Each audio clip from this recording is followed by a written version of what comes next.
दिल्ली का प्रदूषण, यह समस्या हल क्यों नहीं हो रही है? 2015 स्वच्छ न्यायालय, नई दिल्ली।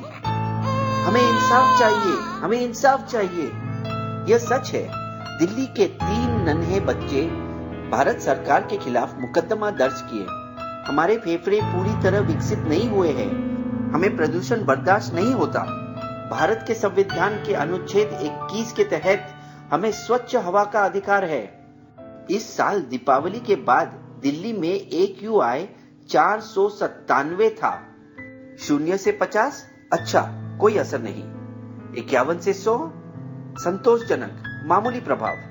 100 से 200 सामान्य रूप से प्रदूषित, फेफड़ों के बीमारियों वाले लोगों, बूढ़े और बच्चों पर प्रभाव। 201 से 300 खराब, स्वस्थ लोगों को भी असर हो सकता है। 301 से 400 बहुत खराब, बीमारों की बुरी हालत। लंबे समय तक संपर्क में रहने से स्वस्थ लोगों पर भी प्रभाव।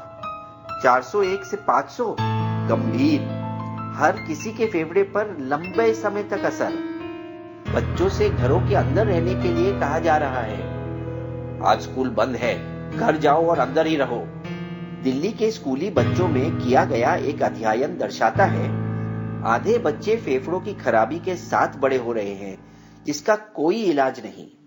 2015 में दिल्ली के प्रदूषण के बारे में न्यूयॉर्क टाइम्स में छपे गार्डनर हैरिस का एक लेख पढ़कर दुनिया भौचक्की रह गई और अब कोई विदेशी भारत के राजधानी में रहने से इनकार करता है। मैं दिल्ली छोड़कर वापस अमेरिका चला गया क्योंकि मेरे बेटे को अस्थमा के दौरे पड़ रहे थे। हमें उनकी जिंदगी की फिक्र थी। अंतरराष्ट्रीय ऊर्जा एजेंसी IEA कहती है 160 लाख भारतीय हवा के प्रदूषण की वजह से अपने तय समय के पहले मर जाएंगे। स्कॉट कैली, जो पिछले ही महीने अंतरिक्ष से लौटे, चीन और भारत पर लगभग हर समय प्रदूषण मौजूद है। हवा की खराब गुणवत्ता के लिए सबसे ज्यादा दोषी किसानों के खेतों का कूट काट का जलाना है। नासा की तस्वीरें पंजाब, हरियाणा और पाकिस्तान में खेतों के कचरे की कई सारी अंगारें दिखाती है और हवा चाहे जिस दिशा में बहे, दिल्ली पर असर पड़ता है। पंजाब में कचरा जलाना गैर कानूनी है, मगर किसान फिर भी जलाते हैं। मैं इस सारे कचरे को कहां डालूं? जलाने से बनी राख मेरी अगली फसल के लिए अच्छी है। पंजाब पुलिस ने कई किसानों को गिरफ्तार किया, मगर वे फिर भी नहीं मानते।